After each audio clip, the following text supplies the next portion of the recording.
अपने अष्टविनायक हैं, महाराष्ट्र में बड़ी मान्यता है अष्टविनायक की। पर कभी आपने सोचा कि विनायक 8 ही क्यों हैं? 7 या 9 क्यों नहीं है? 6 या 10 क्यों नहीं है? हमारे यहां कोई भी चीज बगैर कारण के नहीं है, बगैर तर्क के नहीं है। अच्छा, कभी आपने सोचा कि भगवान गणेश का शरीर मनुष्य का है और सर हाथी का क्यों है? और उनका सर काटा क्यों गया? सर हाथी का क्यों है, सवारी चूहे की क्यों है? दोनों में बहुत विरोधाभास नजर आता है ना। और उसके बाद यदि हाथी का सर है तो उनको एक दंत क्यों कहा गया? हाथी के तो 2 दांत होते हैं, तो फिर एक ही दांत क्यों है? और अगर एक ही दांत रहना था तो एक ही दांत होना चाहिए था उनकी मूर्ति में, वो दूसरा दांत टूटा हुआ क्यों है? और बल्कि जो आप वास्तविक मूर्ति देखते हैं उसमें टूटा हुआ दांत एक हाथ में पकड़ रखा उन्होंने। कभी आपने विचार किया कि ये क्यों है? इसमें से कुछ भी कहानी नहीं है, कुछ भी कल्पना नहीं है। और गणेश जी किसके देवता हैं? रिद्धि और सिद्धि के देवता हैं, यानी संपूर्ण सिद्धियां गणपति की आराधना से मिलती हैं। और गणेश जी पुत्र किसके हैं?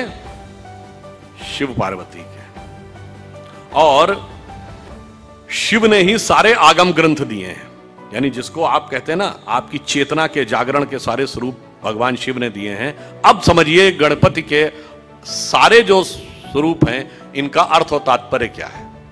देखिए, भगवान गणेश का वह स्वरूप हमारे अंदर की जो वास्तविक चैतन्य ऊर्जा होती है उसके उत्थान की वह प्रक्रिया को प्रतीक रूप में दिखा रहा है। सबसे पहले सर कटना किस लिए जरूरी है?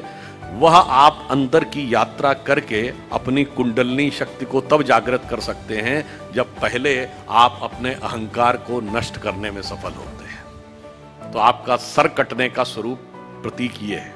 दूसरा, हाथी का ही सर क्यों है? क्योंकि हाथी की जो सूंड है, और आपने देखा होगा हमेशा गणपति की सूंड इस दिशा में यूं है, कभी ऐसे नहीं है। क्यों?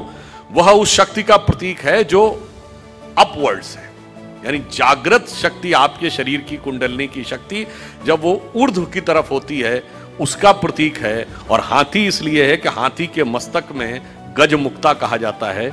माना जाता है कि हाथी के यहां मस्तक में एक मुक्ता है तो वो ब्रह्मरंध्र का प्रतीक है। और जब वो मुड़ी हुई सूंड ऊपर है, और चूहे की सवारी क्यों है? क्योंकि चूहा जमीन के अंदर जाकर अपना बिल बनाता है। तो जब आप एकाग्र चित्त होकर अपने अंदर की यात्रा में उतरते हैं तभी जाके आप इस शक्ति को पहचान पाते हैं और उस शक्ति को ऊपर उठाने का सामर्थ्य पा पाते हैं। 8 ही विनायक क्यों हैं? क्योंकि 8 चक्र हैं, मूलाधार, स्वाधिष्ठान, अनाहत, आज्ञा, विशुद्ध चक्र और ब्रह्मरंध्र। और अब एक ही दांत क्यों है? क्योंकि जब आप आज्ञा चक्र से ऊपर जाते हैं तब द्वैत के साथ वह यात्रा नहीं हो सकती, यानी संसार और ब्रह्म 2 में से एक को ही चूज करना पड़ता है। तो वह दांत टूटा हुआ क्यों है? तो संसार के साथ उस संबंध का विच्छेद करना पड़ता है, उसे तोड़ना पड़ता है। इसीलिए टूटा हुआ दांत हाथ में रखे हुए हैं। फिर आगे की यात्रा जाकर जब ब्रह्मरंध्र तक मिलती है तो समस्त रिद्धियां और सिद्धियां आपको प्राप्त होती हैं। यह उसका प्रतीक है।